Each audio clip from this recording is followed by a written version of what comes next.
I worked my little something to learn to hit the last note of that song. And with a private coach, they had pulled all stops out for me at Epic. And I got in there, and in those days you did it live. Just like this. Just like this, right? Folks. You betcha. And mistakes, warts, everything, all. So we get to the last note, and I lost it. I couldn't find it. I couldn't hear it in my brain.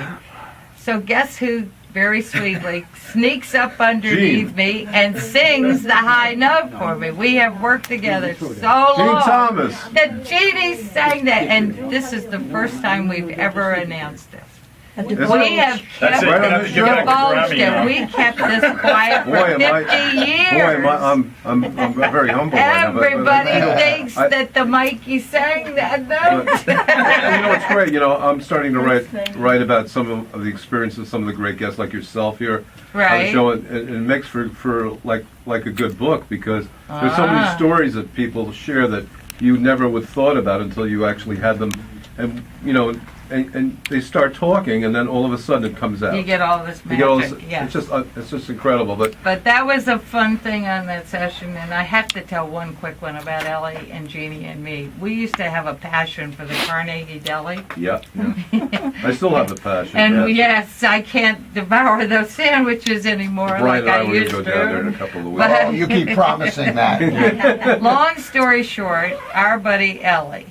We walked out of RCA Victor Studios with their hat rack. You did. And Ellie carried the hat rack up Broadway, 7th Avenue, right? Why? And we put it down in the Carnegie and hung our coats up. And we brought down the house. They knew us there. What was it? We would get cheesecake sent to us. Those were the fun days. Well, next time we'll have Junior's cheesecake here. The next time you come there down you go. That'll But be I in have May to for our say, reunion. if I may, we were very young, naive girls, all of us. Right, Lily? Yep. You'll vouch for that as well. But I have to say that no one ever messed with us. And we had lots of very important people keeping an eye on us to make sure we had our dinner at night. I can remember some very interesting characters in their limos taking us home and waiting for us to turn lights on in our apartments and flash that we were home safe. So, but it was still amazing. Our parents let us leave Sarasota. Well, the whole thing is that they let you leave, but what's great is you persevered over the years, and you developed yourself, and you did it the hard way. I mean, it was nothing easy about what you guys went through, was it? When we got up here, when we finally got our when foot we in the got door, here, it wasn't hard. It I wasn't. mean, once we were going, it just kind of snowballed into this wonderful career. One time in a row, we did 27 sessions. We were averaging about 27 a week, right? By the end of the that's week, quite we were admirable. exhausted. I mean, to be able to do that, Brian. You like to Well, and keep in mind, they also did an incredible amount of commercials. They did hundreds and hundreds of great commercials. Maybe you could do one for us here at WPAT with Brian. In the meantime, I'd like to just turn the mic over to John Clementi for a moment. He has a wonderful book. Poor John. And Get poor in John there, buddy. set up- All right, I brought you up here so you can tell your story.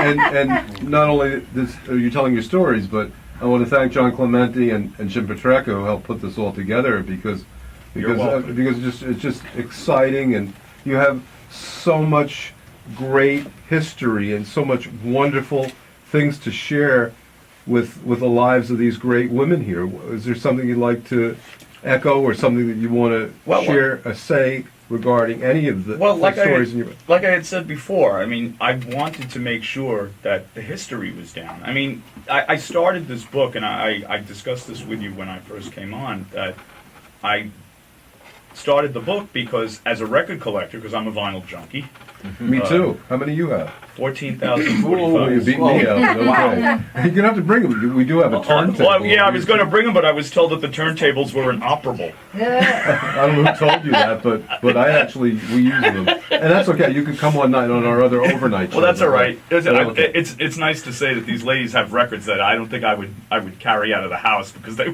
very collectible. But you really do have 14,000. I do. Wow. That's And counting. and what don't you have? What don't I have? Yeah, I'm not a big LP collector. Maybe you get some 45s from Brian. You have some from Brian? Let me tell you something. I'll tell you something I posted today on Facebook. What is that? I was really annoyed that last night the only thing that I could do to get some material that I wanted was download from Amazon. They don't even put it on CD. You had to download it and pay for it that way. Therefore, you got no writer's credits, no producer's credits, no arranger's credits, and no liner notes at all. And I posted something about it today on Facebook, and somebody wrote back, well, in this world now, we've got to keep things cleaner, and, who needs all these discs and everything? And I said, well, look, I still have my vinyl. I never got rid of it. I like my vinyl, but I also like my CDs. But now they're telling us that you're just going to download stuff, and no more liner notes, no more information. Not here.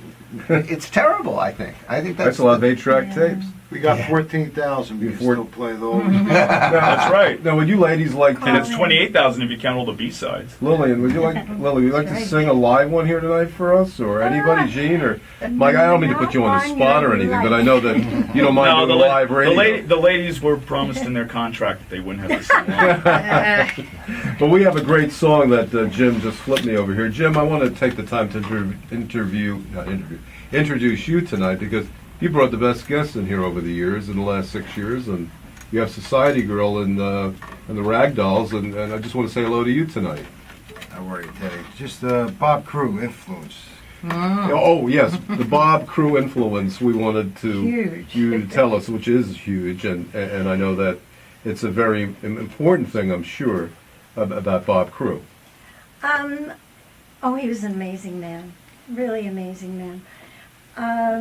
When I was into my recording career, I think I was with, after Archie Blyer retired, I went to MGM Records, and then after MGM, Bob asked me if I would come over there, and I was so thrilled. And then while I was there, he said, would you, in fact, Denny Randall and Sandy Linzer were the writers of the songs that the Ragdolls did.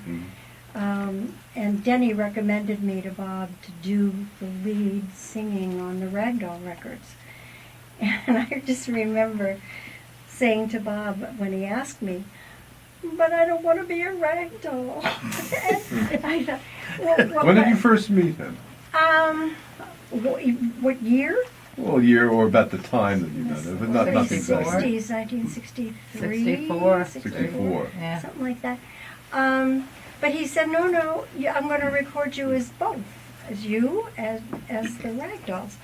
And I said, well, if that's the case, then okay, I'll do it in the studio. And actually, the Ragdolls were a studio group. Mm-hmm. And the three background voices were Ann Phillips, Marilyn Jackson, and Fran Carroll. And I came in and did the lead. And it was a lot of fun, it really was. And I can remember on Dusty, me running after Bob after the session was over going, just let me do another take. One more take, please let me do it. We all did that, right? Yeah. I mean, that's definitely a very positive imprint in your mind. Yeah, I know. Yeah, because I just thought I could do it. How about the Society Girl? You'd like to share a little Sure. something about that, and then we'll play it. Well, that was the first record, and Denny, who I knew very well. I knew Denny because we were, he and a couple of other guys were rooming with my brother, and they were all kind of grouped together in one big apartment. And he had written some other very nice songs, and I knew him through my brother and through our publishing company. We were with Shapiro Bernstein at the time. And he said, this is going to be a great song for you. And Not only is it this a was. great